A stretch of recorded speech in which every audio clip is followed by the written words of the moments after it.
Boa noite a todos. Vamos iniciar nossa aula de hoje.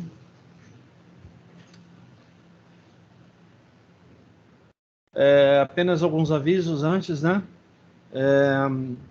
Lembrando a todos que o artigo correspondente às notas complementares, né, de atividade, né, deve ser entregue até amanhã, 11h59 da noite, né? 23 horas e 59 minutos. O artigo deve ser enviado com o assunto respectivo lá no regulamento do trabalho. Tá? No caso é a CCA, artigo N1. Isso não mudou, tá? Permanece igual. E qualquer dúvida a respeito, qualquer problema, entre em contato para que eu possa avaliar o problema e tomar as medidas cabíveis. Tá bom? Muito bem, vamos lá. Continuando o nosso assunto sobre análise assintótica, hoje nós iremos falar sobre a notação assintótica e as classes assintóticas. O pessoal vai chegando, vai se sentando aí, tá? Muito bem. Vamos começar. Bom, o que vai ser discutido, né? Nós vamos falar sobre os conceitos de notação assintótica e sobre as classes assintóticas, alguns conceitos, as diferenças de eficiência entre algoritmos de uma mesma classe e algoritmos de classes diferentes, tá bom? Dando continuidade ao que foi discutido na última aula, né? Semana passada não, né? Acho que nós não tivemos aula semana passada, tá certo isso? Está certo, foi 7 de setembro. Então, a nossa última aula foi dia 31 de agosto. Então, vamos dar continuidade ao que foi discutido, né, anteriormente. Muito bem. Notação assintótica. Vamos começar tentando rever alguns conceitos, tá? Uma coisa bem básica, para que a gente possa entender do que se trata assintótica. O que é assintótico, tá? De acordo com os dicionários, né, eu trouxe várias definições, tá? Algumas delas bastante próximas daquilo que a gente trabalha e outras nem tanto, né? Então vamos lá. De acordo com alguns dicionários, tá? A assintótica pode ser um adjetivo próprio de assintota,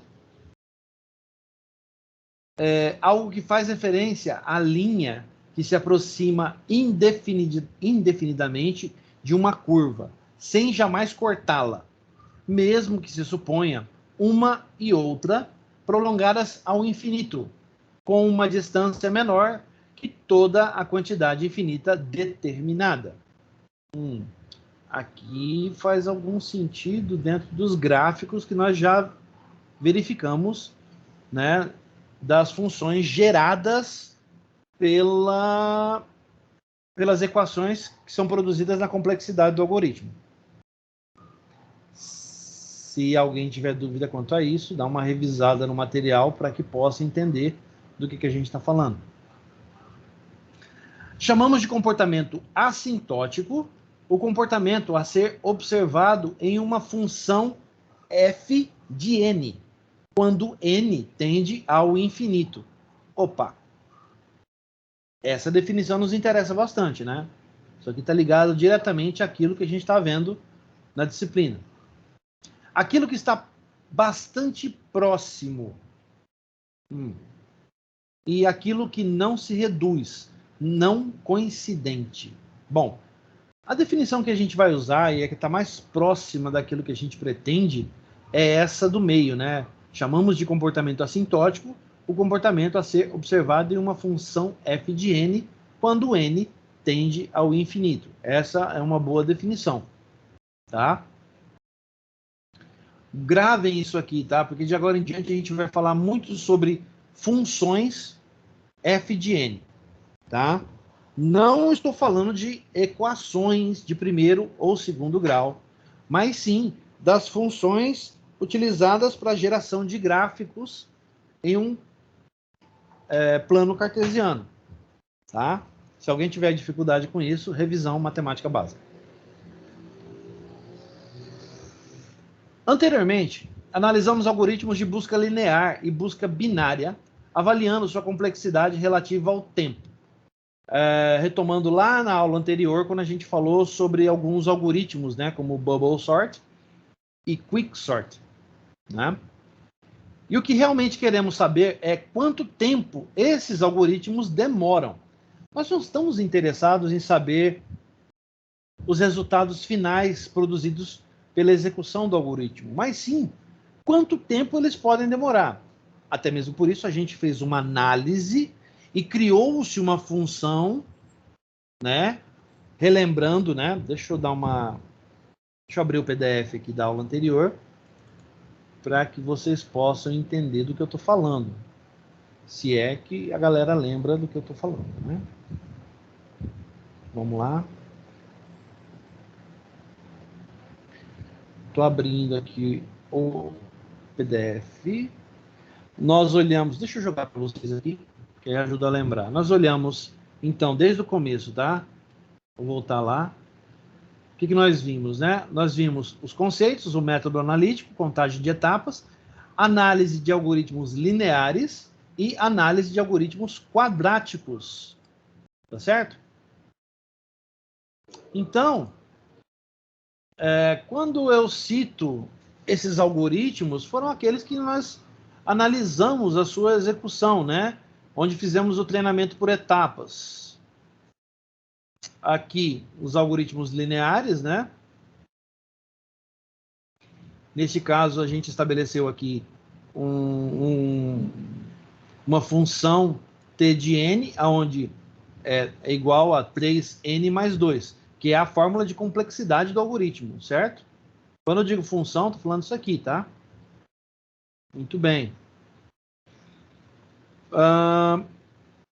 Aqui tem um exemplo um pouco mais complicado, onde a gente estabelece também essa função, né? No pior caso, certo? E no melhor caso.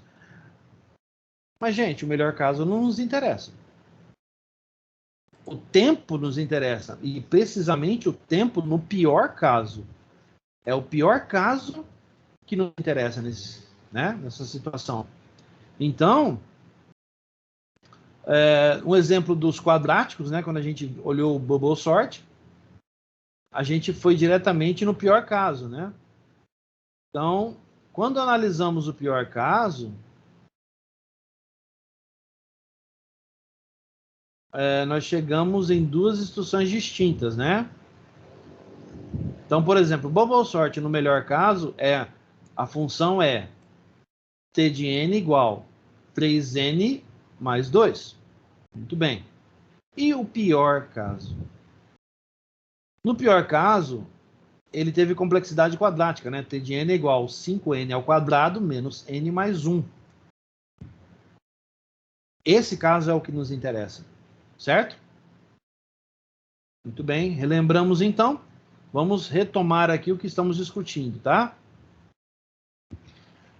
E o que realmente queremos saber é quanto tempo esses algoritmos demoram. Então, baseado naquelas funções, podemos avaliar as entradas e obter o tempo, né, baseado nas funções que foram aplicadas, né, aquelas que nós encontramos utilizando a contagem de etapas. Estamos interessados no tempo, não só nas suposições. Os tempos de execução da busca linear e da busca binária incluem o tempo necessário para gerar e checar palpites, mas os algoritmos não se resumem a isso. Aqui.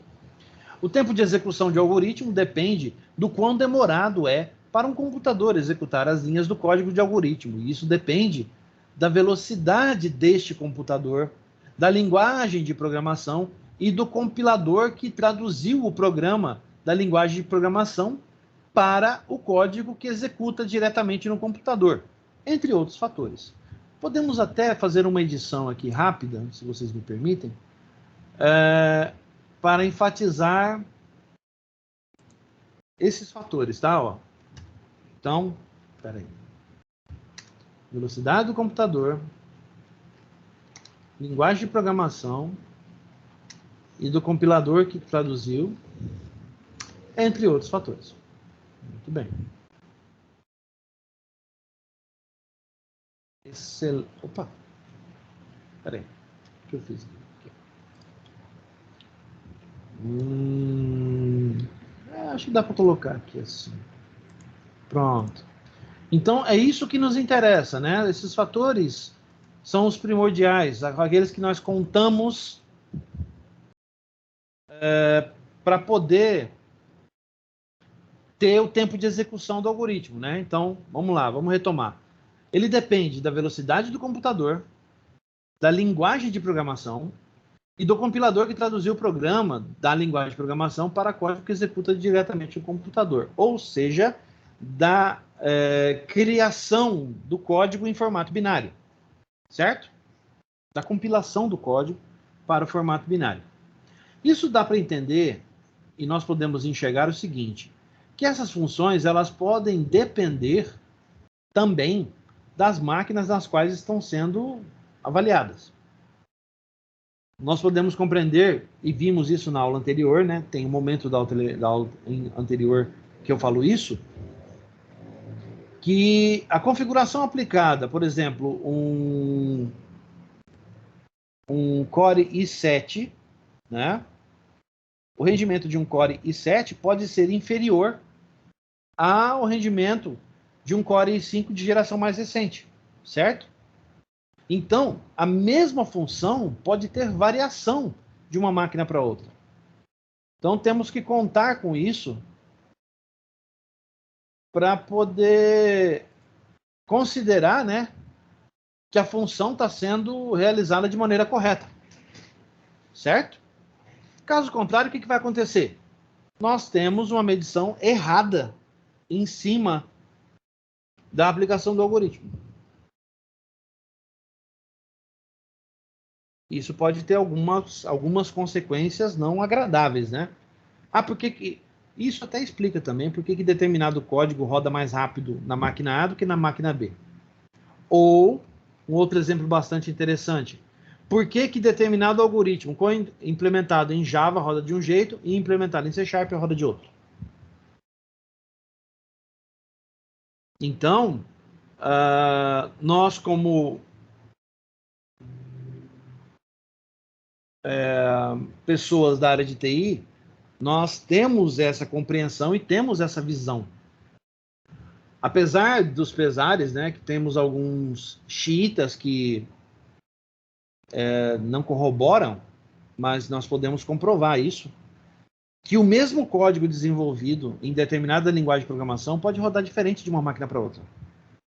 Mais ou menos rápido, com mais ou menor eficiência, né, com maior ou menor eficiência, entre outros fatores que a gente pode citar. Então, é importante a gente entender essas três características, né? Velocidade do computador no qual estamos rodando, a linguagem de programação que foi usada para codificar o algoritmo e o compilador que criou o executável em questão. Até mesmo em Java, em C# também, nós temos situações nas quais o compilador cria o executável para a máquina específica na qual ele está. Nós podemos fazer essas modificações no C# e no Java para que seja criado um código meio universal, digamos, que rode na plataforma de maneira igualitária. No entanto, nós precisamos, como profissionais de TI, sempre nos lembrarmos que as coisas diferem de uma máquina para outra. O que roda bem no notebook não vai rodar bem no PC, ou vice-versa. O que roda bem em um Ryzen 3 não vai rodar bem num Core i3. Apesar que os dois são análogos, né? Mas... Entendem? Então, quando se trata de máquina, quando se trata de linguagem de programação e quando se trata do processo de compilação, deve ser levados esses fatores em consideração ao avaliar a velocidade do algoritmo. Então a função pode variar. O tempo de execução pode variar de uma máquina para outra, apesar da função estar estabelecida. Sim, pode. Isso também nos faz pensar um pouco em alguns problemas cotidianos que nós temos. Por exemplo, por que o SQL Server, o Management Studio do SQL Server, roda muito mais rápido em um notebook Core i5 do que numa máquina Ryzen 5?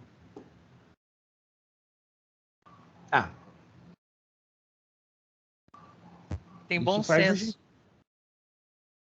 Sim, neste caso, eu não estou nem considerando, Marcos Rolim, a questão do bom senso, e sim a questão técnica. Não é verdade? Isso, vamos considerar tecnicamente falando, tá? Como profissionais de TI que somos. Vamos considerar isso. Estamos levando em consideração 3 questões distintas muito importantes, que são velocidade do computador, linguagem de programação e o compilador que traduziu. Então, eu estou colocando em ambientes distintos, certo? Estou levando a mesma aplicação compilada em um ambiente neutro, digamos. Estou levando o mesmo executável para rodar tanto num Ryzen 5 como num Core i5. Então, velocidade. O que sabemos a respeito da velocidade de um processador e do outro? Qual deles, em nossa concepção, rodaria este algoritmo de maneira mais rápida ou mais eficaz? É uma pergunta difícil.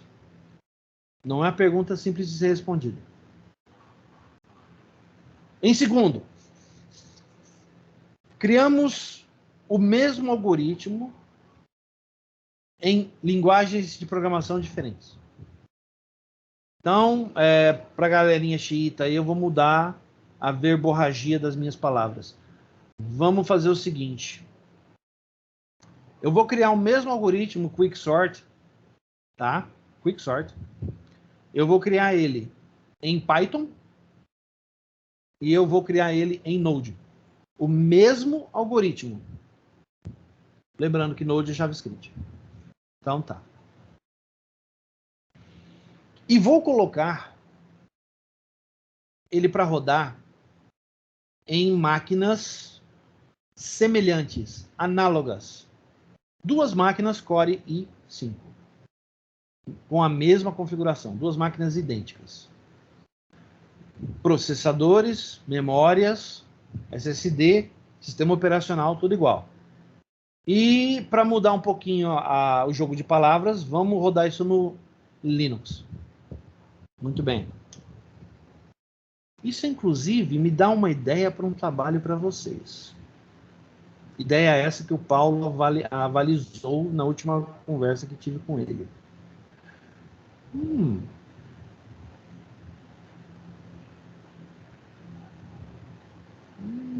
Deixa eu anotar isso. Só um instantinho, gente.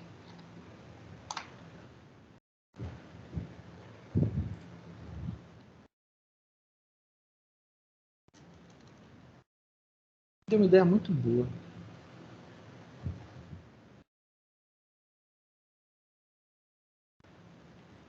Professor, Pois não, pode falar.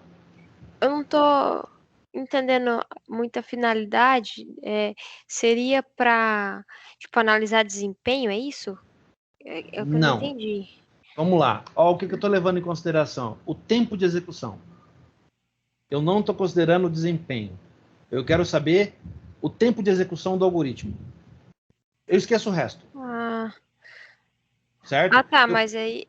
Eu considero a função que a gente analisou na aula passada, tá? As funções. Nesse caso, eu estou considerando o pior caso de, por exemplo, bubble sort. Então, o pior caso de bubble sort. Eu vou pegar esse cara aqui, ó. 5n² menos n mais 1. E aí eu vou aplicar esses 3 fatores aqui, ó.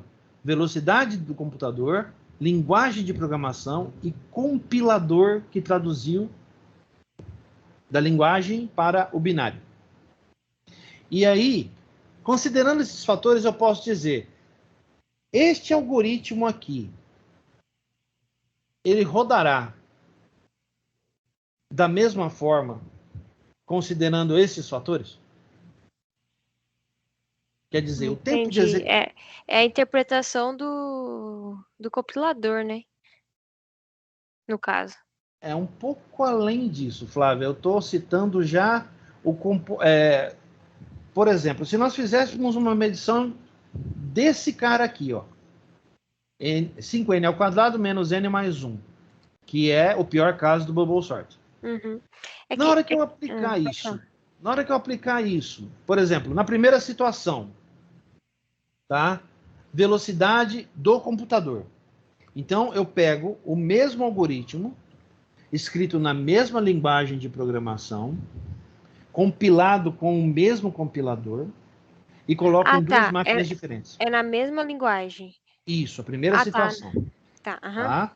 Beleza. Aí, a segunda situação, o mesmo algoritmo, em linguagens de programação diferentes, tá? Ó, linguagens de programação diferentes, em máquinas iguais, qual seria o resultado? Entendi. Certo? E a terceira situação que a gente pode ter, eu posso ter o mesmo algoritmo, na mesma linguagem, mas compilado com compiladores diferentes. Compiladores diferentes, sim. Não se esqueça. Você, por exemplo, você tem lá para o C++, você tem 2 compiladores que você pode utilizar, né? Que é aquele que vem com code blocks, que é o compilador padrão da linguagem, né? Se eu não estou errado, ele usa o C++, o compilador C++ da Microsoft. Se eu não estou errado. Veja bem, eu posso estar errado. Mas é um bom exemplo. E eu uso o GCC, que é o compilador do Linux. Certo? Então, o mesmo código escrito, mesmo algoritmo, usando a mesma linguagem de programação, mas usando compiladores diferentes. Qual é o resultado do tempo de execução? Entendeu? Sim. Beleza. Então, o que nós temos aqui, então, seria uma situação realmente de medição de tempo, né? Veja só, não estou considerando performance. Não estou considerando outros fatores, a não ser estes citados aqui. Então, esses 3 fatores são primordiais. E, na verdade, nós convivemos com esses 3 fatores diariamente. Se vocês de TI perceberem, por exemplo, o Chrome roda melhor na máquina A do que na máquina B. Por quê? O Chrome é igual. Está compilado igual. E vamos supor, o Chrome é o 64 bits. É o mesmo, é o Chrome 64 nas 2 máquinas. Por que na máquina A ele roda melhor do que na máquina B? Certo? Fala, Flávio. Tempo de execução, às vezes, por exemplo, eu fiz lá não estou falando dessa função aí, mas um algoritmo X, um bubble sort, por exemplo, uma ordenação, uma ordenação lá de uma lista, e às vezes eu executo esse mesmo trecho de código ali, e ele vai dar um tempo, e às vezes, tipo, vai dar um tempo diferente, né? Toda vez que eu processar, nem sempre ele vai dar a mesma quantidade de segundos, mas aí seria uma diferença significativa, né, que você está falando. Sim, aí nesse caso, vamos imaginar, você está rodando o bubble sort, como você mesmo colocou, e você estaria, aí a pergunta que eu faço para você estaria variando a entrada? Não, a mesma entrada. A mesma entrada, muito É, a bem. mesma entrada. Então, se temos a mesma entrada, teoricamente, na mesma máquina, em duas execuções distintas, teríamos a mesma resposta. É, mas às vezes dá diferença, né? Uhum. Aí a gente tem que considerar quais seriam os fatores que poderiam acarretar essa diferença. Na experiência de vocês, no caso da Flávia, a própria Flávia, por favor, pode responder. Na sua experiência, o que acarretaria esse problema? Isso eu estou falando, está dentro desse entre outros fatores, tá? É, eu não lembro, a gente fez algo parecido com o Paulo, eu não lembro certinho, assim, Uhum, o que ele falou, não lembro bem. Mas eu uhum. sei que tem a ver com a questão de processos mesmo da máquina, né? De Isso, tarefas que a máquina está processando ali, isso. e aí, por isso que às vezes dá essa diferença, mas não é diferença significativa, né? É pouca diferença que dá Uhum. nesse exemplo, né? Da mesma entrada, repetindo o mesmo trecho de código ali. Isso.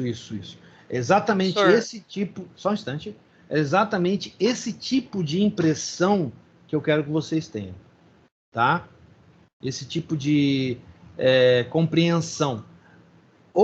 Entre outros fatores, nós podemos ter várias coisas. A Flávia citou processos. Eu citaria, por exemplo, a, a competição interna da máquina, né? Entre a execução de diversos programas, tá? Quer dizer, eu estou indo além, eu estou indo uma camada acima do que a Flávia foi, né? Eu não estou descendo a nível de processo, eu estou acima, eu estou a nível de programa mesmo, propriamente dito, né? Macro, né? Estou enxergando macro. Fala, Marcos Olim.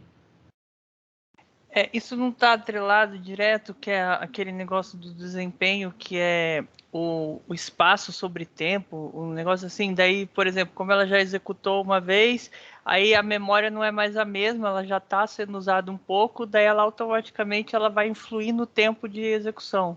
Daí Sim, seria o espaço sobre o tempo, que o quanto maior você tem espaço de memória, no caso, mais rápido ela vai processar. E daí esse sim, conjunto vira o desempenho. sim. Isso é importante vocês terem essa sensibilidade. Não adianta eu falar se vocês não perceberem isso. Muito bem, Marcos. Exatamente do que se trata o assunto. A Flávia teve uma percepção, o Marcos teve outra, mas as duas são muito análogas. E eu quero que todos tenham essa mesma percepção. Por quê? Amanhã ou depois, quando você estiver em ambiente de trabalho, alguém pode reclamar para você. Por que o programa está trabalhando bem em determinado horário e quando chega outro horário não está mais? Bom, você já pode começar a defender essa questão partindo desse ponto de vista que nós estamos discutindo aqui agora. Tá? É o mesmo programa, é o mesmo ambiente, em situações e momentos distintos. Por que em determinado momento o programa roda mais lento e em determinado trecho roda mais rápido? Por quê? É a gente ter essa percepção que esses outros fatores também influenciam a questão desempenho. Tempo faz parte da equação. Como o Marcos bem citou, a gente já tinha falado isso anteriormente, a questão espaço versus o tempo, né? É um pelo outro. E aí você tem um ciclo infinito, né? Um ciclo vicioso infinito, pois quanto maior espaço, menor tempo. Mas para conseguir menor tempo, você precisa de mais espaço. Aonde entra o processamento nessa história? Garantir que a tarefa seja realizada. Agora, ele não se preocupa com o tempo. Quem se preocupa com o tempo é a gente. A sensibilidade da Flávia ao falar que o tempo pode variar, mas não de maneira tão sensível. Muito bem. Aqui nós estamos citando algo que poderia ser gritante.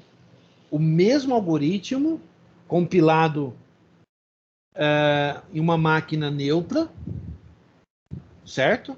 Na linguagem de programação X, pega esse executável e leva para duas máquinas diferentes. E as máquinas, cada uma delas roda num tempo diferente. Ou a outra situação, como a gente exemplificou, linguagens de programação diferentes. Máquinas Aí, iguais. aí também tem, né, tem um todo, assim, pensando, é, não sei se está fora de contexto, mas o exemplo eu acho que é parecido. Por exemplo, a Apple, os aplicativos dela são desenvolvidos especificamente para aquele tipo de software. Então, acaba que se eu tenho um app, por exemplo, que foi desenvolvido lá para Android, por exemplo, mas aí com o tempo, sei lá, ou mesmo o app para rodar nas duas aplicações, quando a Apple ela faz algo desenvolvido para ela, ela já faz de acordo com o desempenho que ele tem. Então, se eu pegar um programa, né, um app, ou, enfim, e colocar em máquinas diferentes ou em softwares diferentes, eu posso ter essa diferença gritante aí. Mas no caso, tipo, que a gente tá levando em consideração, é o mesmo trecho, né? O mesmo trecho de código, ou seja, a mesma aplicação, e no mesmo sistema, né? Sim. Mas essa para uma situação específica. Você pode ter outras situações. Não é verdade? Você pode ter situações em computadores diferentes. Você pode ter situações em linguagens de programação diferentes, mas em computadores iguais. Sim. E você pode ter a mesma linguagem de programação, o mesmo computador, só que em compiladores diferentes. Lembrando, eu não estou aqui considerando... Só um pouquinho. Eu não estou aqui considerando o sistema operacional. Em momento nenhum ele entrou nessa equação. Tá? Então, por exemplo, se eu estou no mesmo computador, só que ora eu estou no Windows, ora eu estou no Linux, é o mesmo código, só que eu vou compilar no Windows usando o compilador C++ da Microsoft e no Linux usando o GCC, que é o compilador C++ do Linux. Nós teremos dois resultados distintos, mas é o mesmo algoritmo. É a mesma linguagem de programação. Será que nós teremos uma diferença tão gritante? Entendeu aonde eu quero chegar? Sim. Beleza. Além disso, citamos outros fatores que podem realmente influenciar.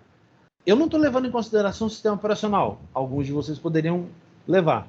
Ah, ele roda melhor no Windows 7 do que no Windows 10. O que é difícil, né? O Windows 10 roda quase tudo. Mas pode acontecer? Pode. Mas, por exemplo, esses compiladores, né? Por exemplo, o compilador do Windows e do Linux, eles trabalham tipo, o processo dele é igual? Sim. Não sei. A compilação, o processo de compilação é Tipo, igual, mas o o resultado é tempo. diferente. Então, o tempo que um processador, né? Um processador não, um Compilador. compilador demora para processar o mesmo trecho de código. É essa a ideia, né? Não, é o Não, na resultado verdade final. tá, não, tô viajando. Mas o que eu ia perguntar é, o compilador, o tempo que ele demora para processar um trecho de código é o mesmo que ele leva para processar? O outro compilador demora para processar ou não? Olha, É, é, pode haver diferenças, tá? é, Pode haver diferenças. Vou dar um exemplo para vocês, o exemplo prático que eu tenho, tá? O mesmo código compilado no C Sharp do Windows e no C Sharp no Linux usando .NET Core. Os resultados são completamente diferentes. O tempo de compilação é completamente diferente, tá? Os resultados são diferentes. São executáveis diferentes. Do Linux é um, do Windows é outro. Porém,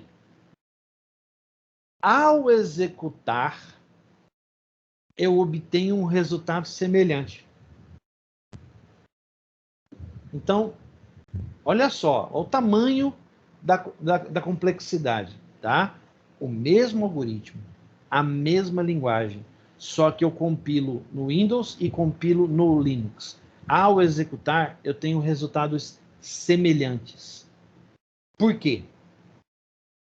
Porque se trata da mesma máquina.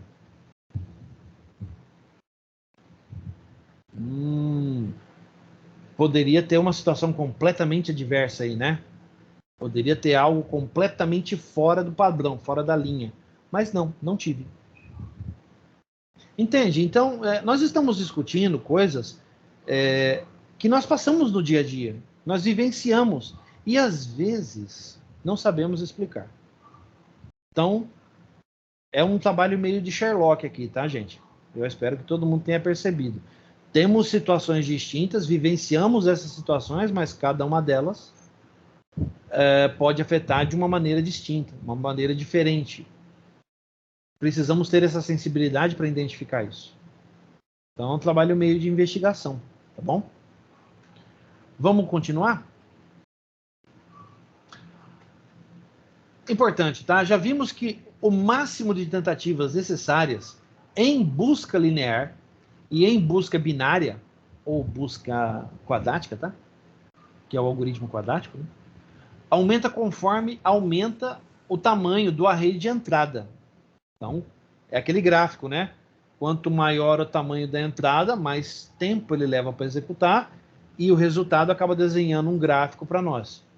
Certo? É importante que a gente vai fazer isso daqui a pouco, tá? Quer dizer, quanto maior a entrada, mais tempo leva para encontrar um valor específico. Tá. Agora um caso prático disso, tá? Vamos pensar no GPS, ó. Se ele conhecesse apenas o sistema de rodovias principais e não todas as pequenas estradas secundárias, ele deveria ser capaz de buscar rotas mais rapidamente, sem conhecer as estradas secundárias, somente as rodovias principais. No entanto, quem já usou GPS sabe que não é isso que acontece. Se você estiver em uma área que o GPS não conheça os atalhos ou as vias secundárias, a tendência é ele escolher um caminho que talvez não seja o melhor. Que diga-se de passagem, um pequeno comentário, aquela galera que costuma usar o GPS e cair dentro da favela, né? Acontece muito. Muito bem. Vamos pensar com mais cuidado no tempo de execução de um algoritmo. Tempo de execução. Atenção. Deixa eu até destacar. Peraí. Tempo de execução, tá?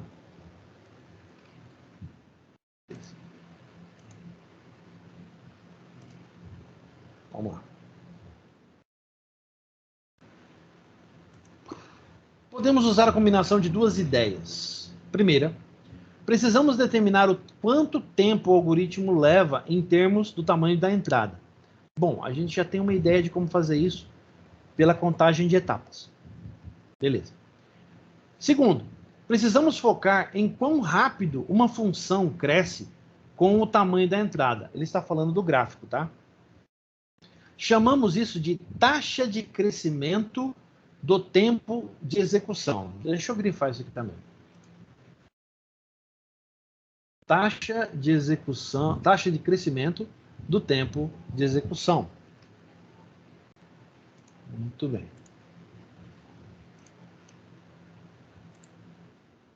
Para manter as coisas tratáveis, precisamos simplificar a função até evidenciar a parte mais importante e deixar de lado as menos importantes.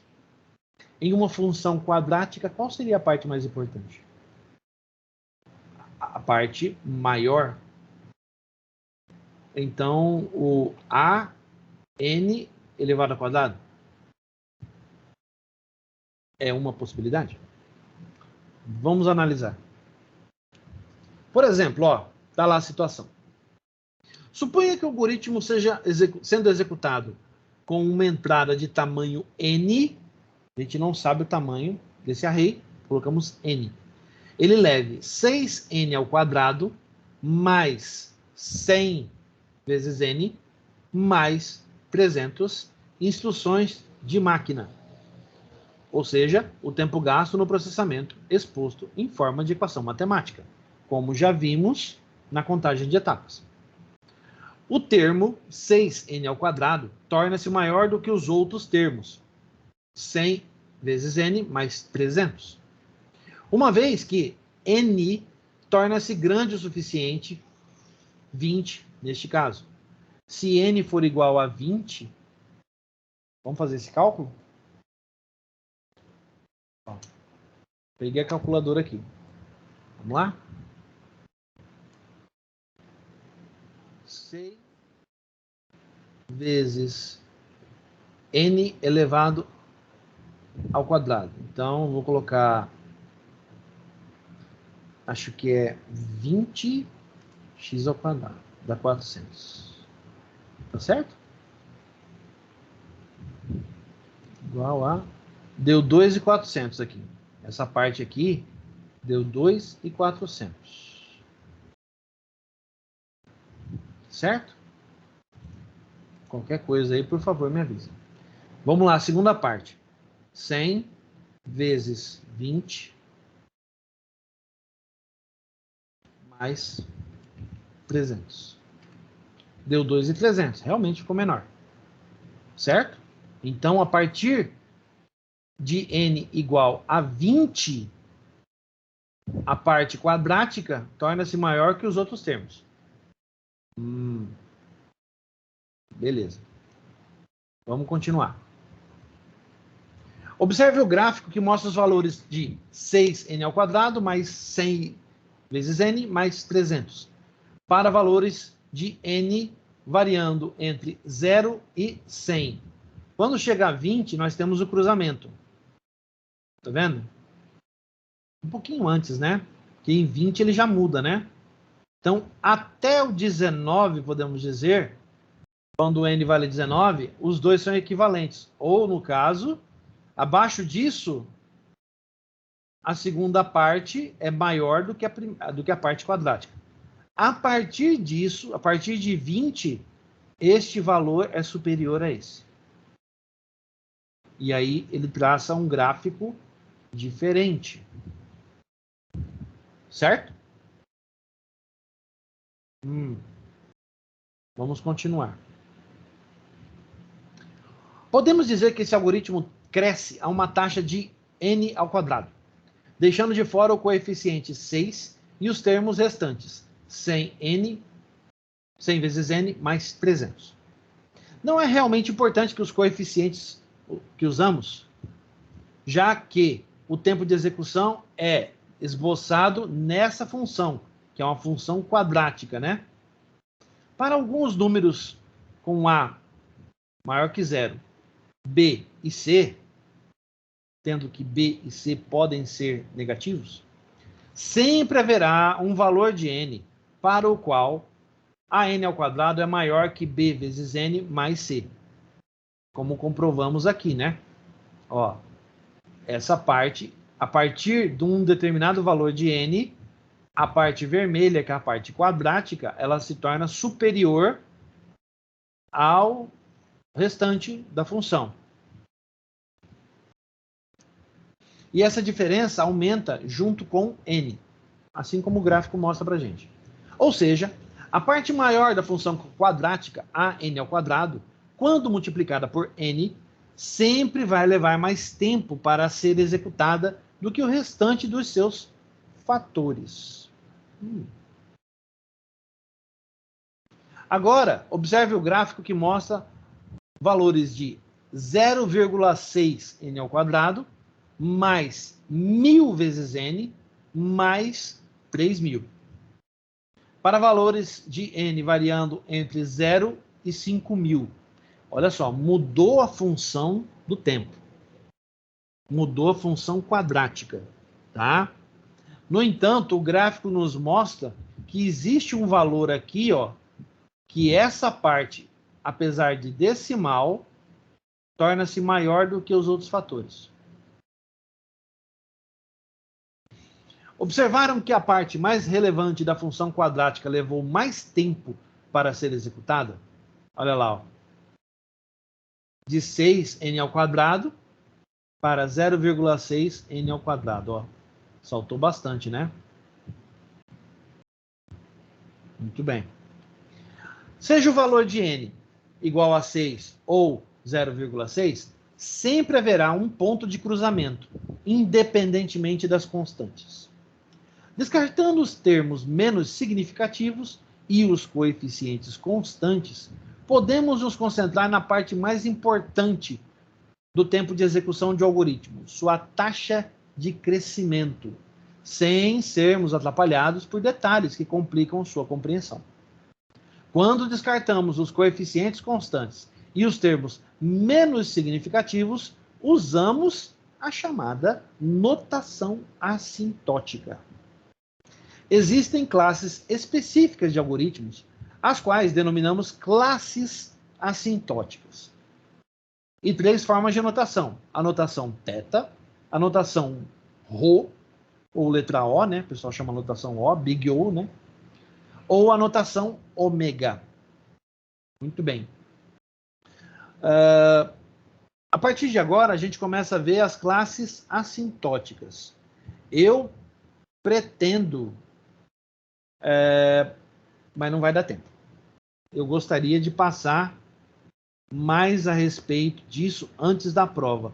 Só que nós só temos 2 aulas antes da prova. A prova é dia 5 de outubro. Não vai dar tempo de ver as notações. Tá? Então, as notações θ, Big O e ômega vai ficar para N2. Porque é ideal que a gente reveja tudo isso junto, uma atrás da outra, em sequência. O problema é se a gente tiver mais feriados nessa época, né? Deixa eu ver, depois da prova. Nós temos o feriado no dia 12 de outubro. Depois nossa prova, professor, só para reforçar? Dia 5 de outubro, tá? Tá. Beleza. Então, isso se a coordenação não mudar nada aí, tá? Acredito que a universidade não vai mudar o calendário. Ixi. Porém, a gente já sabe o que isso aconteceu no passado. Então, a princípio é 5 de outubro, se não houver nenhuma mudança. Eu estou olhando aqui, nós temos... deixa eu abrir o calendário para mostrar para vocês, para que todos possam ver, tá? Calendário. Vamos lá. Então, o que nós temos? Ó, nossa prova dia 5, depois um feriado dia 12, aí nós temos dia 19 aula, dia 26 aula, dia 2 finados feriado, depois nós temos dia 9, então dia 19, dia 26 e dia 9, tá? Em seguida, nós temos trabalhos que deverão ser entregues e a nossa prova está marcada para... Deixa eu confirmar, calma aí. A nossa segunda prova, já tem até marcação dessa segunda prova, tá? Só um pouquinho.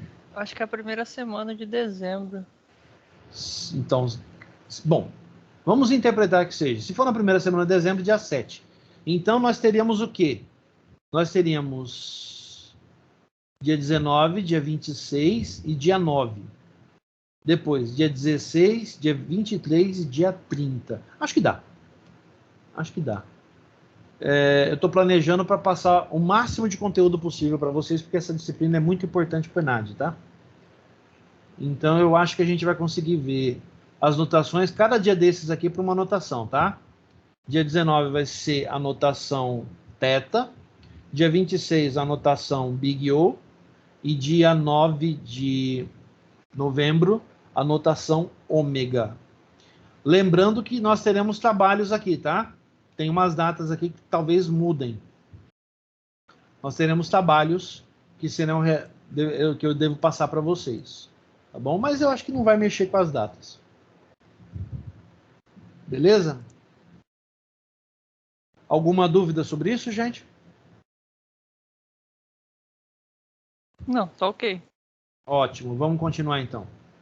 Classes assintóticas. Agora vem a parte maior da apresentação. Vamos lá. São classes que a ciência da computação utiliza para classificar os algoritmos de acordo com o seu desempenho. Entendemos que a fórmula de complexidade de algoritmo nos dá poucos detalhes a respeito da sua eficiência.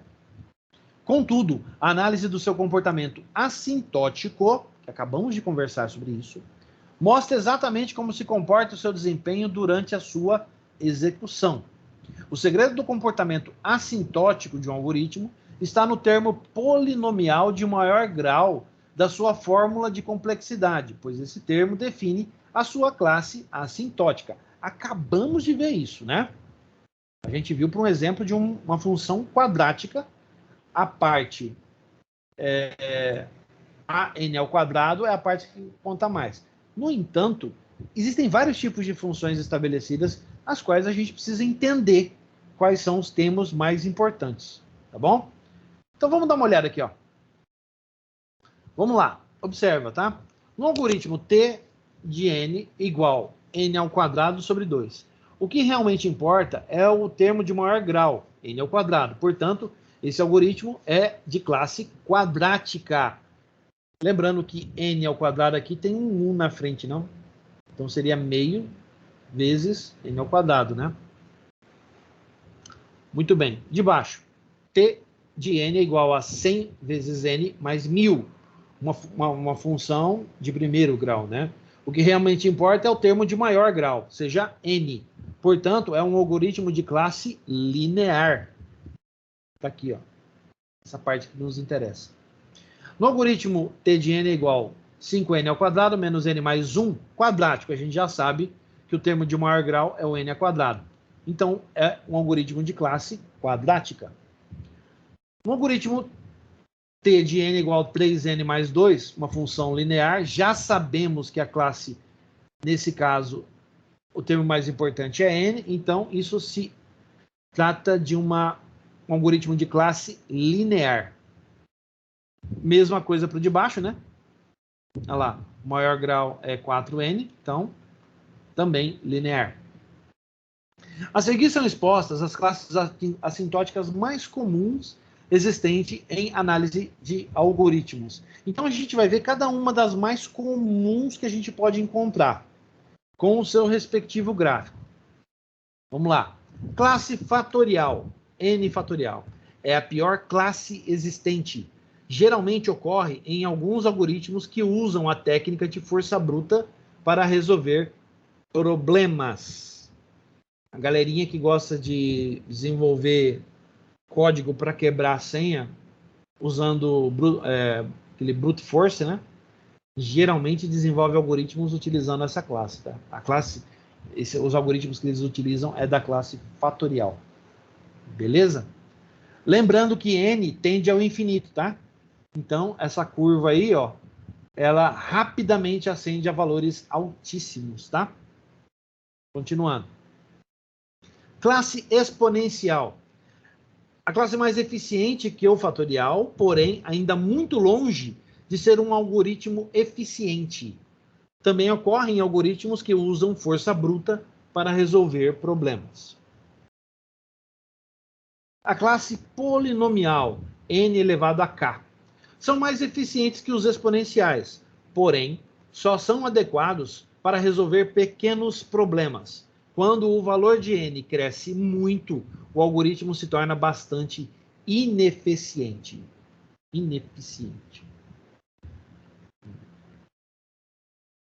A gente viu isso agora há pouco, né? Quando a gente colocou 6n ao quadrado e 0,6n ao quadrado. Lembram daqueles gráficos? Eles rapidamente tenderam a valores absurdos, né? Vamos lá. A classe quadrática, né? São polinomiais de ordem quadrática. Essa classe ocorre bastante em algoritmos que processam informações aos pares. Geralmente em loops alinhados, um looping dentro do outro. Relembrem da aula anterior, quando fizemos a análise do bubble sort e do quick sort. N log de n, classe linear logarítmica. Um pouco menos eficiente que os lineares. essa é uma classe assintótica típica dos algoritmos que implementam um paradigma de divisão e conquista. A gente falou sobre isso também na mesma aula.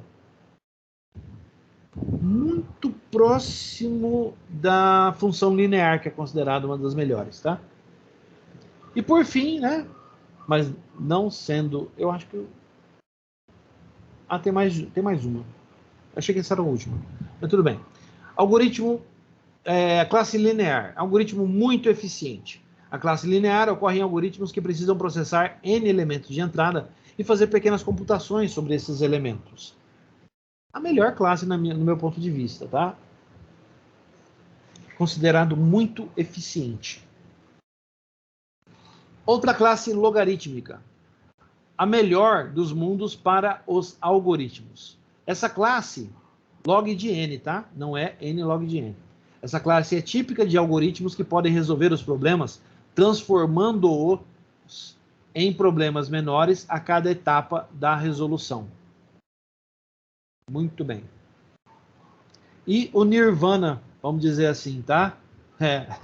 A classe constante. Na verdade, esta é uma situação muito improvável, pois ocorre em algoritmos que não realizam nenhuma computação significativa e, portanto, não possuem muita utilidade. No meu ponto de vista, você tem a classe log de n, que é logarítmica, e a classe linear como sendo as melhores. Todas as outras têm... Bom, a classe linear logarítmica ela pode chegar a se aproximar. Poderíamos, então, elegê-la também. Mas as outras... A quadrática é ruim, polinomial é péssima, exponencial horrível e a fatorial é a pior. Certo? Muito bem, vamos continuar. Só que tem situações que eu não vou conseguir resolver com a linear, por exemplo, né? E aí vou precisar usar essas outras funções que tem um desempenho ruim, mas aí para aquele caso vai ser a que vai conseguir dar um melhor resultado. Sim. Né? E no material de onde veio essa apresentação, ele cita bem claro isso para que todos entendam. Se o algoritmo foi considerado uma classe assintótica ruim, precisa melhorar. Beleza. Ele coloca bem grande assim para que todo mundo leia, tá? Refaça. Então, o que ele está tentando dizer? Que se aquele algoritmo não é bom, ele incentiva a refazer o problema. E aí a dificuldade é a seguinte. Às vezes não dá para refazer. Né? Não dá para refazer o problema. E aí, como é que a gente resolve isso?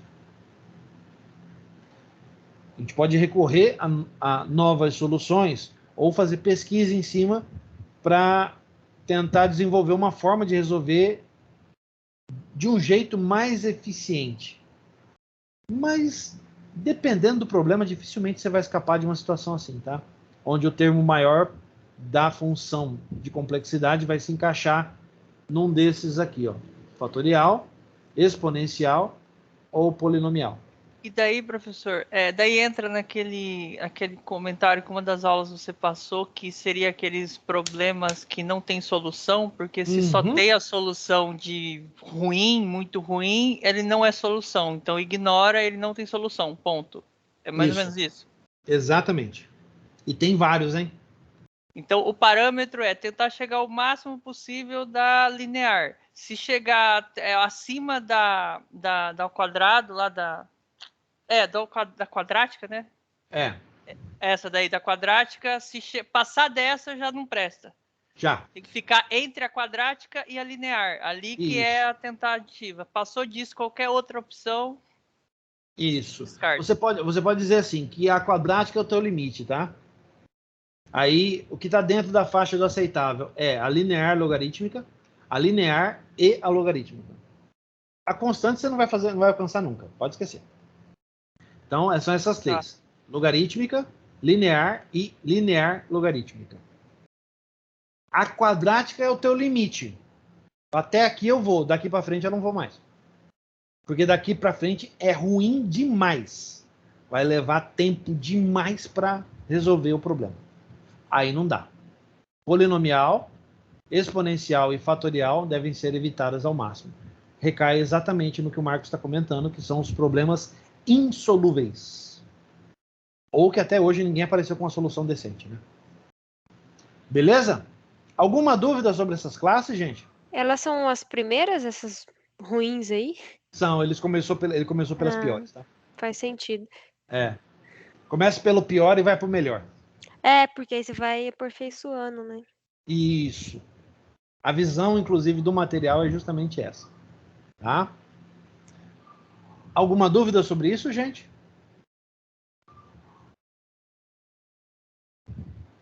Não, tá ok. Beleza. Vou continuar, tá? Então, vamos lá. Vamos ver as diferenças agora, tá?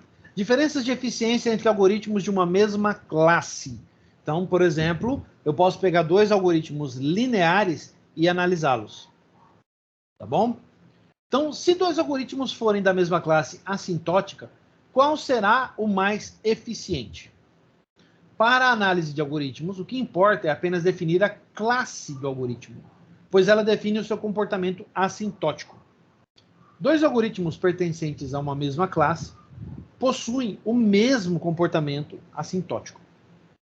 Isso significa que as pequenas variações de desempenho entre algoritmos de uma mesma classe não possuem grande importância. Muito bem. Vamos ver isso na prática. Ó. Observe os exemplos a seguir. Nós temos dois algoritmos, C e D. Ambos são de classe linear. Em um, nós temos n sobre 2. No outro, nós temos 2 vezes n. Muito bem. Vamos fazer entradas aqui, tá? Então, vamos lá. Observe a tabela com a quantidade de instruções realizadas pelos algoritmos para valores iniciais de n. Perceba que o algoritmo C é mais eficiente que o D, apesar de ambos serem da mesma classe assintótica. Então, vamos lá. Para n igual a 1, o algoritmo C leva 0,5 instruções. E o algoritmo D leva 2. Para 2, C leva 1 e D leva 4. Para 3, C leva 1,5 e D leva 6. Para 4, o C leva 2 e o D leva 8. Gente, claramente, os dois são da mesma classe. No entanto, o algoritmo C é muito mais eficiente que o algoritmo D. E os dois pertencem à mesma classe assintótica. Os dois são lineares. Certo? Vamos continuar. Qualquer dúvida, dá um grito aí. Independente do fato do algoritmo C ser mais eficiente do que o algoritmo D, essa diferença entre as eficiências nunca se propagará. Observe nos gráficos a seguir, vou passar para vocês, como a diferença de eficiência entre ambos sempre permanecerá constante para valores diferentes de n. Olha lá. Para n igual a 5, a diferença da eficiência é constante. Ó. Aqui, para n igual a 1, repara só. Para n igual a 2, para n igual a 4, para n igual a 8, ele foi além, tá? Ele foi até 8, acho que ele vai até 32, vamos ver. Para n igual a 16. Então, o que a gente pode constatar aqui? Que a diferença de eficiência é constante. Ó, é a mesma. Certo? O número de instruções executadas pelo tamanho de n. Essa diferença de eficiência ela permanece igual. Muito bem. Perceba que independente do quão grande for o valor de n, a diferença de eficiência entre os algoritmos de uma mesma classe assintótica sempre permanecerá constante. Por este motivo, as constantes aditivas e multiplicativas da fórmula de complexidade não são importantes para análise. Em algoritmos pertencentes a uma mesma classe, o desempenho será muito parecido para grandes valores de n, com n tendendo ao infinito. Deixa eu mudar isso aqui, só um minuto, gente. Vou mudar isso aqui.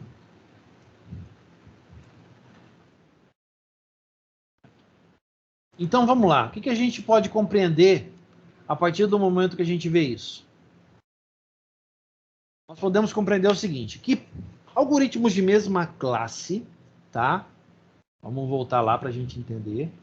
Algoritmos de mesma classe são lineares, os dois, possuem uma quantidade de instruções diferenciada, né? Através da aplicação de suas fórmulas, dos termos maiores, né? Os termos de mais importância em suas funções. Muito bem.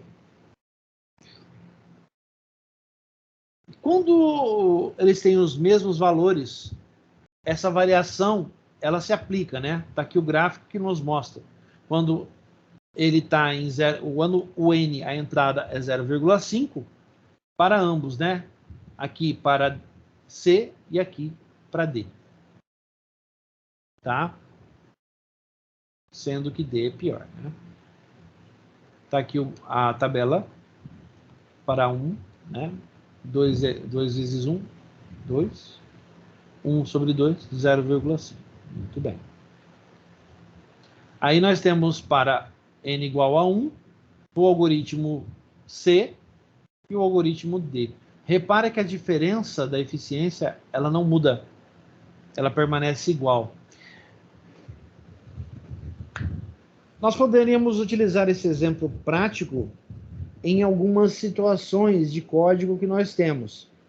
Por exemplo, um código escrito em uma função, de uma função linear, assintótica linear, né? Dois códigos que trabalham de formas distintas, mas ambos são lineares. O que nós temos? Nós temos que, de acordo com os paradigmas de classes assintóticas, a diferença de eficiência deles é constante. Seja ele escrito em Java ou escrito em linguagem de programação, né? Em Java ou em C Sharp. Seja ele em Python ou em Node, não importa. A diferença de eficiência, ela vai permanecer a mesma, certo? Aqui, a gente tem alguma coisa para discutir em termos de eficiência, quando levamos os 3 fatores básicos em consideração: velocidade do computador, linguagem de programação e compilador. Vamos pegar uma situação. O mesmo algoritmo, escrito em uma mesma linguagem de programação, compilado em uma máquina neutra. Muito bem. Vamos lá. Então, eu tenho 2 algoritmos, ambos de classes assintóticas lineares. Eles foram produzidos em máquinas iguais, desenvolvidos em máquinas iguais, ou na mesma máquina. Eles foram compilados eles foram codificados na mesma linguagem de programação e foram compilados ambos na mesma máquina neutra. Nós temos 2 executáveis prontos. Pegamos esses executáveis e levamos para máquinas distintas. Muito bem. Na máquina A, eu tenho o algoritmo, e na máquina B, eu tenho o meu segundo algoritmo. De acordo com o que é afirmado pela teoria, a diferença ela deveria variar conforme a execução for realizada. No entanto, a pergunta que eu faço para vocês é: será que a diferença de eficiência seria constante? Olha a situação. Não, num exemplo anterior, no começo da aula, você comentou que depois de compilado, por mais que fosse diferente o tempo de compilação, tipo no Windows e Linux, depois de executando ele, seria proporcional o tempo. Então, aqui, principalmente porque estava na mesma máquina. Então, aqui, se, por exemplo, o azul tiver numa máquina bem superior à do verde, ele conseguiria ultrapassar a performance dele? É exatamente a pergunta que eu fiz. Então, pelo que eu entendi do Linux e o Windows, eu acho que passaria. Certo. Muito bem. Quem mais Eu pode... acho que tem questões a pontuar, assim, acho que depende, mas é que aqui é uma diferença grande, assim, mas não, eu acho que a nível de processamento nem tanto. Então, acho que também, dependendo da máquina, no caso, acho que não sei se passaria, mas chegaria pelo menos ao que já tem hoje.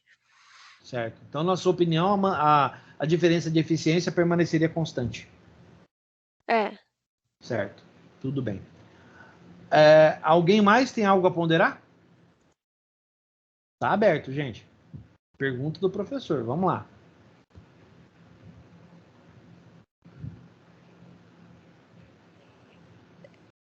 Tá. Eu olhei como segundos. Isso aqui não é segundos, isso aqui é eu vou jogar dentro da função, né? Isso, a entrada. É o valor que você está jogando na função. Não, eu olhei como segundos isso daqui. Tá bom. Quem mais tem algo a ponderar? Vamos lá, eu preciso saber se todo mundo entendeu.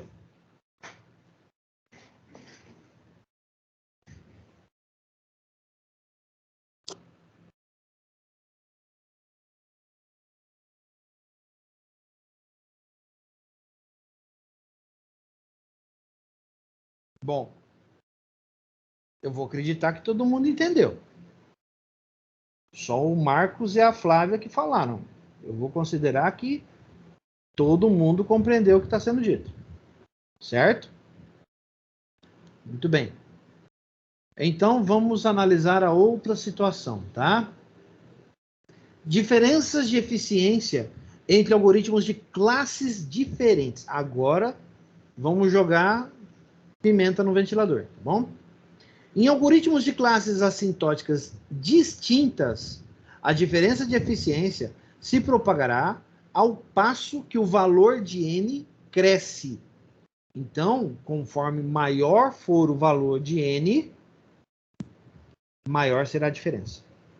Ela não permanece constante. Considere os algoritmos E, um algoritmo quadrático, T de n igual n ao quadrado, e F, um algoritmo linear, T de n é igual a n sobre 2. Muito bem. Esses são os termos mais importantes dessas funções. Vamos lá. Observe a tabela com a quantidade de instruções realizadas pelos algoritmos para os valores iniciais de n. Perceba que o algoritmo F é mais eficiente que o algoritmo E. Então, ó, n ao quadrado, função quadrática, né? De classe quadrática. Gente, só um instantinho, por favor, tá?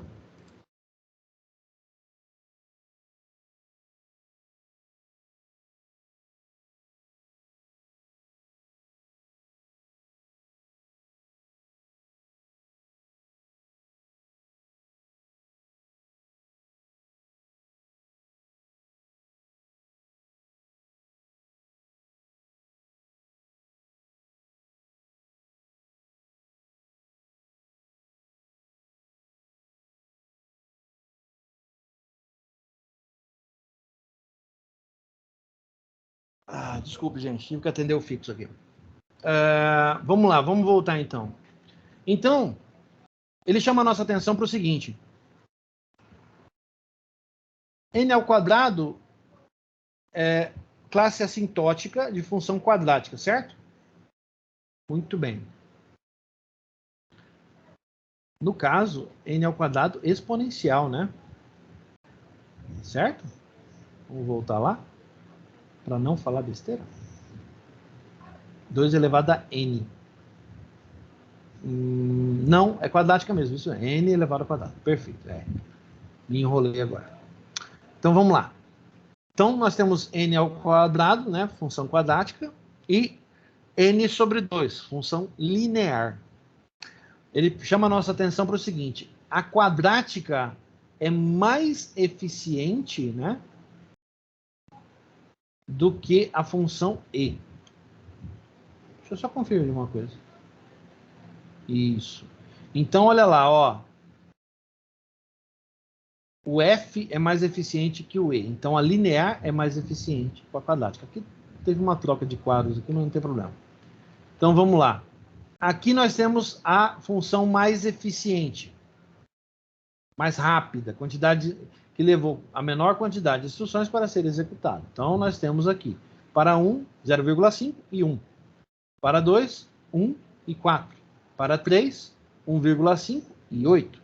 Para 4, 2 e 16. Só por aqui a gente já pode avaliar que a diferença foi aumentando radicalmente, né?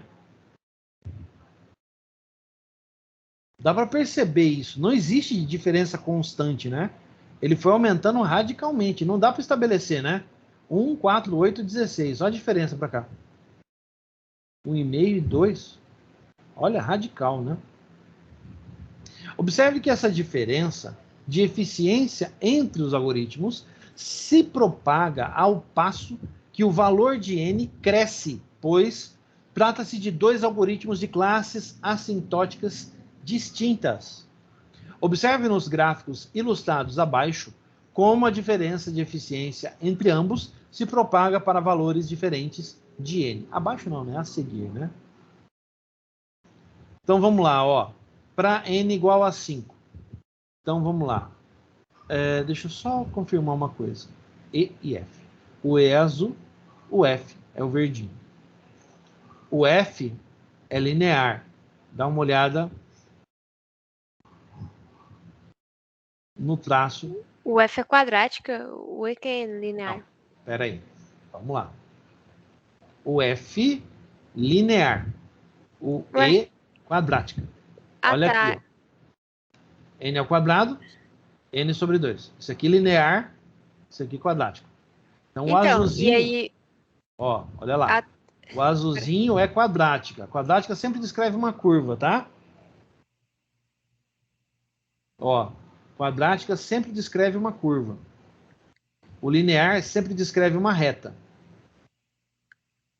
Nesse caso, o linear é mais eficiente. A gente já viu isso. Pela tabela dá para saber. Agora, joga no gráfico, a gente tem um resultado completamente diferente. Tá bom? Vamos para n igual a 1. Olha como a diferença se acentua. Para cá, para cá. Daqui para cá. Colocamos meio valor, né? Um pouco mais, né? Em n. Passou para 1. Olha a diferença acentuada que nós temos, tá? Para n. Olha como é que a função quadrática descreve aquela curva clara e objetiva que a gente viu anteriormente. Certo? Ó, e a diferença ela é variável, ó. Aqui, ele está marcando, ó a diferença aqui, ó. Aqui a gente mal consegue ver a diferença, tá vendo? Já aqui, ó, opa, aqui, ó, a gente já vê essa diferença. Para n igual a 2, a diferença aumenta mais ainda, ó. E a curva da quadrática fica mais clara e objetiva para nós, tá? Então, ó, nós temos uma ascensão constante, né? Ele sobe diretamente, sobe constantemente, enquanto a linear se mantém igual. A diferença muda, né? Ó, para n igual a 1, para n igual a 2. Para n igual a 4, olha só, nós temos quase uma equiparação de valores aqui, né? no começo. Mas, em compensação, a execução da quadrática se apresenta mais forte aqui, né? E a diferença aumenta mais ainda. A linear permanece constante. Para n igual a 8, olha a curva que a quadrática fez. A linear permanece constante e a diferença saiu do quadro. Já nem dá para medir mais. Muito bem. Para n igual a 16, a quadrática subiu tendendo ao infinito e a linear se mantém constante. A diferença é imensurável, não tem como medir. Muito bem. Vamos lá. Perceba que ao passo que o valor de n cresce, a diferença de eficiência entre os algoritmos fica cada vez mais acentuada. Portanto, fica clara a importância das classes assintóticas para o processo de análise. Em algoritmos pertencentes a classes distintas, o desempenho sofrerá muito impacto para grandes valores de n, com n tendendo ao infinito. Como a gente pode verificar aqui, ó, olha a tendência que a gente encontrou. Observa o gráfico, observa as tabelas com os valores. Daqui a gente já tira a resposta, né? Esse algoritmo é mais eficiente que esse. Tudo bem. Em seguida, a gente começa a colocar no gráfico, ó, valores para 0,5, eficiência variável. Como é que eu sei? Porque quando foi para 1, a diferença de eficiência é notável, ó. Aqui em meio, mal dá para ver, ó. Inclusive o texto está no caminho aqui, não dá nem para tirar. Aqui para 1, ó, já deu para perceber, ó, a diferença. Para 1. Para 2, a diferença aumenta exponencialmente, né? Para 4, para 8, para 16. Professor, Pois não.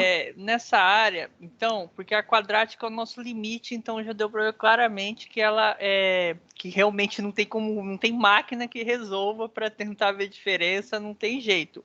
Agora, as outras que são parecidas, tipo a linear com aquela logaritmo lá, a diferença não é bem menor que a máquina poderia fazer uma diferença ou não? Se é uma classe diferente, não tem um fator que possa resolver?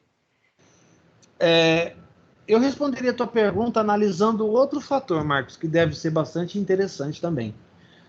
Vamos imaginar a situação. Você tem uma função linear e uma função linear logarítmica. Tá? E você vai fazer a comparação. O seu t, que é o tempo estimado, né? Que é o tempo de execução, ele estaria na casa dos milissegundos, vamos dizer assim, em termos comparativos. Então, a diferença entre um e outro seria muito pouco sentida, você não acha? Sim, sim. Então, realmente, a diferença real da coisa é a quadrática para baixo. Daí, quando chegou antes da quadrática, já pode ser tudo bem proporcional. Então, só tem a discrepância mesmo quando chega na quadrática que estraga tudo de vez. Por isso que é o limite. Isso. Tá. Podemos pensar dessa forma, tá? Para deixar mais claro, eu acho que para não fazer confusão, eu vou propor uma coisa para vocês. Eu vou fazer uma mudança no nosso material, se vocês concordam, para ficar mais claro. Eu vou mover estes exemplos aqui do melhor para o pior. O que vocês acham? Porque o material original esse aqui tá igual ao material original, tá? Então eu vou fazer o seguinte, ó. Eu vou jogar constante lá para cima. Constante é o primeiro. Em seguida, eu tenho logarítmica. Ó, logarítmica.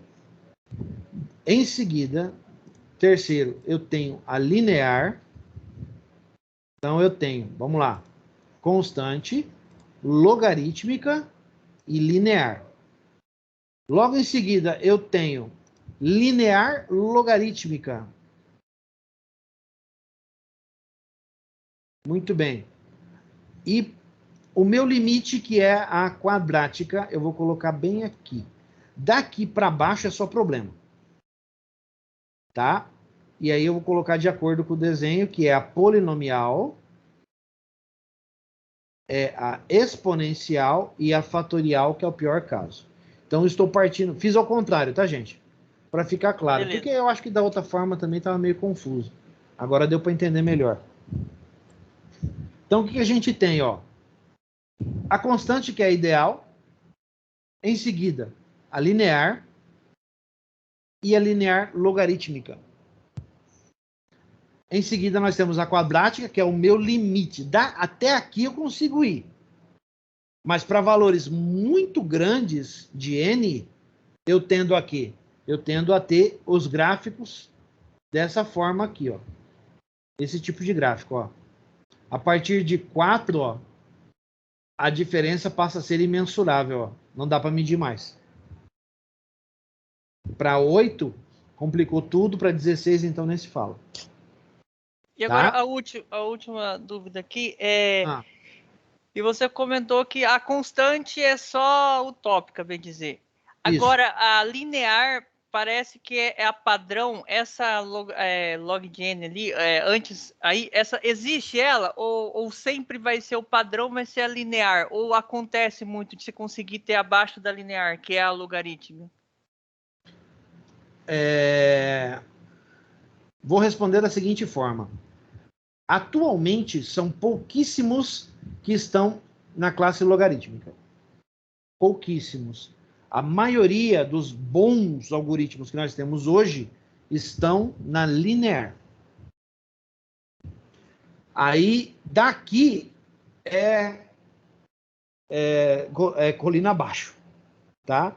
Vamos dizer assim.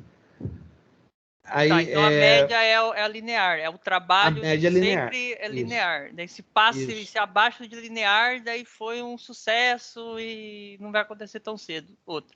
Aí fala, eu consegui fazer algo na classe logarítmica. Ó, excelente. Muito bom. O que é aceitável? Logarítmico, linear e linear logarítmico. Isso é aceitável. Quadrático, opa. Se o valor de n for muito grande, você vai fazer uma curva que aponta para o céu. Então, talvez não resolva. Tá? Daqui para baixo é só colina abaixo. Porque que tipo polinomial. de programa que você faz esse teste? Existem alguns aplicativos que a gente pode utilizar para fazer esses testes, tá? Se não me falha a memória, tem um plugin do Visual G que permite você fazer esse teste. Vocês usaram o Visual G, né? Eu lembro desse nome, agora eu não vou ligar o nome ao aplicativo. Tá. Alguém da turma usou o Visual G durante a disciplina de algoritmo? Eu não sei se Portugal, algoritmo. para quem não Tá, lembra sim. do aplicativo. Tá, não, então tá bom. Eu não sei se foi algoritmo que a gente usou, foi lá no comecinho da faculdade, faz tempo. Tá. Mas Flávia, deve ter você lembra quem deu essa disciplina para vocês? algoritmo só o Paulo. Ah, tá. Simone. É que o pessoal tem um pessoal que a gente era análise, né? Para nós, tudo algoritmo foi o Paulo. Aí o de ciências, o primeiro semestre deles foi com a Simone. Tá, é que foi antes da entrada do Paulo. Eu e o Paulo entramos depois disso. Não, na verdade não. Vocês já estavam. Só que aí a Simone tava com a turma deles e o Paulo com a nossa. Você deu a matemática pra gente. Lógica computacional, né? Matemática computacional. Era. Entendi. Então, a mesma disciplina, mas para análise era um professor e para ciência era outro. Isso, foi isso. Tá. Isso. O primeiro semestre foi a Simone na ciência e o segundo uniu as duas turmas com o Paulo. Daí a Simone só pegou a gente no terceiro. Entendi. Beleza. Então, Deixa eu ver se eu entendi. Vocês até utilizaram o Visual G, mas isso foi numa turma, na outra turma não usou. Não, eu cheguei a usar. Ciência eu Então usei usamos as o duas. Portugal aí, esse daí eu lembro que era o primeiro contato com o algoritmo, o programa, né? E Certo. daí, depois que a gente eu fui pro Dev C++ e outra turma foi pro CodeBlocks. Daí ficamos nessa Codeblock, divisão. Ah, entendi. Não, tudo bem, entendi. Agora eu entendi. Eu vou ter que conversar, então. Eu vou questionar o Paulo a esse respeito. Eu não sei se o Paulo conhece. Acho que ele aplicou sim para nós, hein? Não, é porque talvez a gente pudesse. Não sei se tem o plugin disponível, né?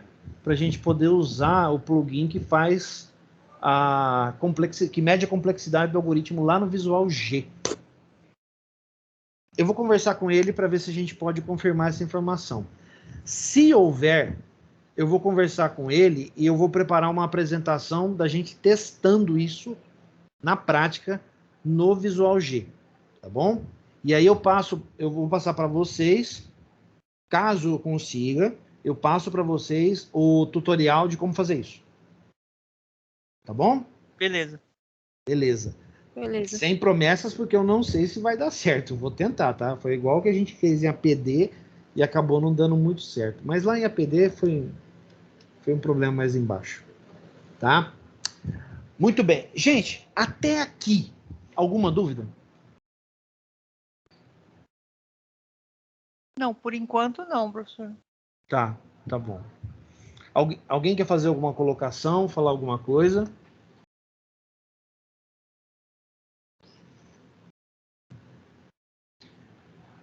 Tá, então eu vou abrir, vou aproveitar, aqui nós estamos encerrando, eu vou aproveitar o espaço para abrir para o pessoal do artigo. Alguém tem alguma dúvida sobre o artigo? O que deve ser entregue? Entregar até dia 15 até 11h59. 23h59.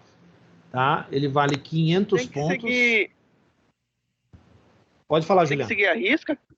Tem que seguir a risca aquele modelo que o senhor disponibilizou? Sim. Aquele mesmo formato. Aquele mesmo formato. Em especial, os senhores que vão... eu não sei se é o Juliano está envolvido nessa, mas tem uma turminha aí que vai formar e uma turminha que vai para o ENAD. Vocês estão sendo visados para publicação de artigos, tá? Então, tem que estar no mesmo formato.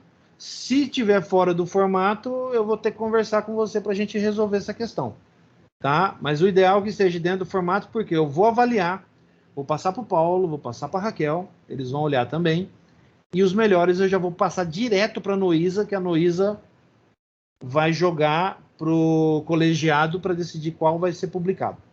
Já temos alguns lá, lembrando de vocês, sistemas distribuídos. Nós temos 2 algoritmos de biomimética. Lembra do artigo de biomimética?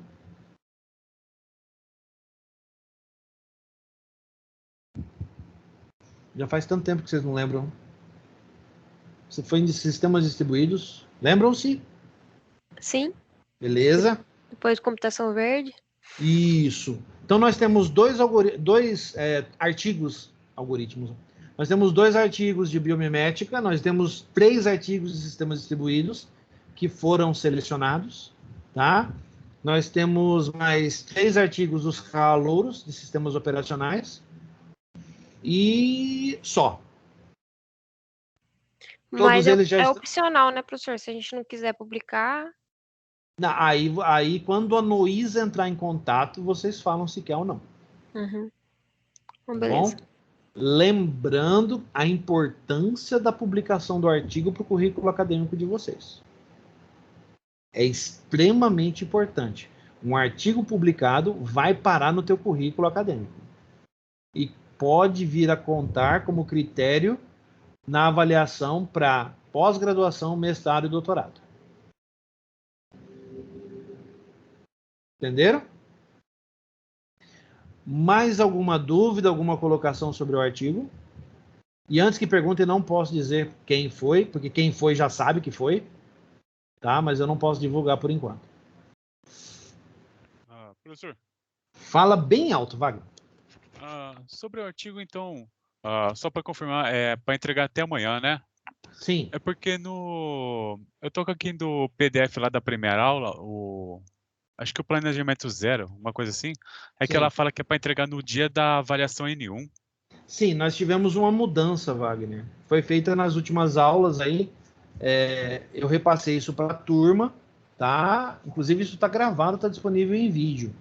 Então, esse artigo ele passou a ser, vai ser utilizado para a substituição, em substituição das notas de relatório, que essa turma não tem mais relatório, tá? Essa disciplina não tem mais relatório. Então, o artigo vai ser usado agora. No próximo bimestre, eu devo passar 2 trabalhos para vocês.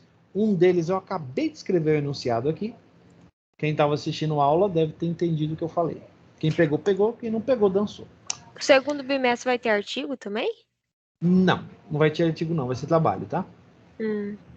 É que eu achei pouco ponto.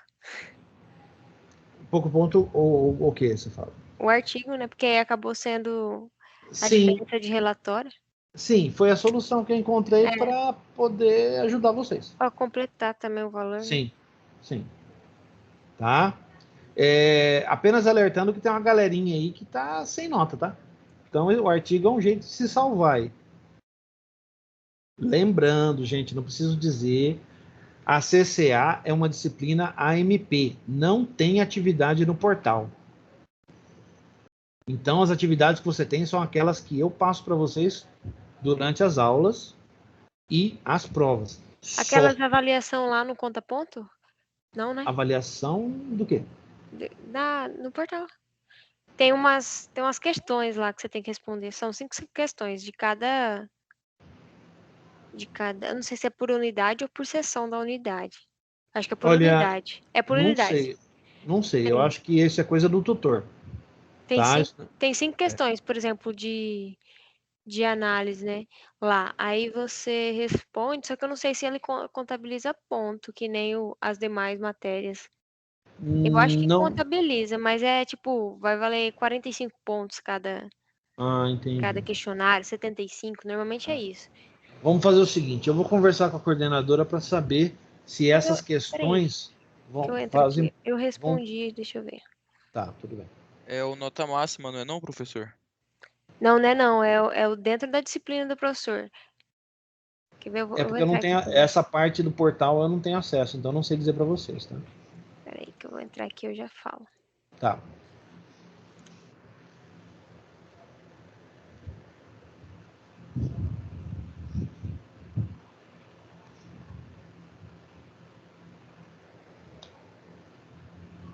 Muito bem, muito bem. Vou esperar vocês aqui, estou movendo até o final da apresentação, tá? Vou aproveitar então, tá? Os próximos tópicos, nós vamos falar sobre... Não, nós não vamos falar sobre isso aqui, não. Nós iríamos falar sobre as formas de notação, que é a notação Big O, a notação ômega e a notação teta, mas não teremos tempo. Professor, o que a Flávia falou aí não contou para mim também, que eu fiz todo o AVA e fiz a nota máxima, o seu atividade sala de aula está zerado. Só entra o ponto na atividade transversal mesmo, atividade sala de aula, que é 3.500 Mas tem uma avaliação lá, são 5 questões que você tem que responder e vale o mesmo percentual das outras, 10 vale nota 10 lá. Tá. 2 pontos cada questão. Tá, entendi. Então, provavelmente isso deve estar... Isso não está ligado à nota de vocês no que diz respeito a atividades e prova. Isso está ligado a outra coisa. Tá? Isso aqui é só para encher. Enfim, segue o barco. Não sei, gente. Eu não tenho acesso a essa parte do portal, então não sei responder para vocês. É uma atividade por unidade que tem. Entendi. Então... o que a gente preparou, né? Vai ter as aulas do bimestre que vem. Nós teremos alguns feriados aí que vão atrapalhar o nosso rendimento, mas eu vou conseguir passar isso aqui para vocês, tá? Que é a notação Big O, a notação ômega e a notação teta. De antemão, já adianto que eu conversei com o professor Paulo e ele comentou comigo que vocês viram isso aqui. Então, notação Big O, ela será mais uma revisãozinha, tá? Ela não vai ser uma coisa muito profunda, ela vai ser algo bem revisão. Então, vai ser uma notação por aula. A gente vai ver a Big O, a gente vai ver a ômega e a teta. Após isso, nós devemos, eu vou tentar trazer a parte de as ferramentas para avaliação de complexidade, tá? Vou conversar com o Paulo e vou ver se eu trago isso para vocês, tá bom? Não vou prometer, porque eu não sei se o Paulo tem acesso a isso, tá? Vou tentar falar com a professora Raquel lá no Rio Grande do Sul para ver se ela tem alguma forma, algum aplicativo que ela usa. Acredito que tenha, mas também tem questão, não sei se é licenciado, como é que funciona. Eu vou atrás para tentar descobrir. O que eu descobrir, eu vou passar para vocês. Se eu conseguir trazer uma aplicação que faça, tá? Nem que seja no Linux, eu jogo para o Linux, crio a VM aqui e a gente faz a experimentação. Seria interessante porque vocês vão ter, alguns de vocês do 8º semestre terão ENAD, e essa experimentação seria bastante proveitosa para ajudar vocês no ENAD. Então, vou conversar também com o professor Adriane, vou passar essa minha intenção. Se for o caso, se for até preciso, eu vou até a universidade para conseguir isso aí e eu transmito a aula para vocês de lá. Não sei como, darei um jeito. Tá bom? Então, os agradecimentos, tá? O professor Davi Santiago, autor do livro Fundamentos dos Algoritmos para Jogos Digitais. A professora mestre Raquel da Silva, lá da Rio Grande do Sul. A Raquel tem um nome alemão que eu não sei dizer. Ela falou para colocar da Silva só. Eu não sei soletrar e ela não quis soletrar para mim. E o professor Paulo, que me ajudou bastante nessa parte aqui das classes assintóticas, tá? Para reduzir o material de uma forma que todos vocês pudessem entender. Espero que todos tenham compreendido. Tá bom? Vamos ficando por aqui. Aguardo os artigos de todos vocês. Tá bom? Em nome da Uniderp Croton, peço que todos se cuidem. Um grande abraço. Fiquem com Deus e até a próxima. Fui. Boa noite.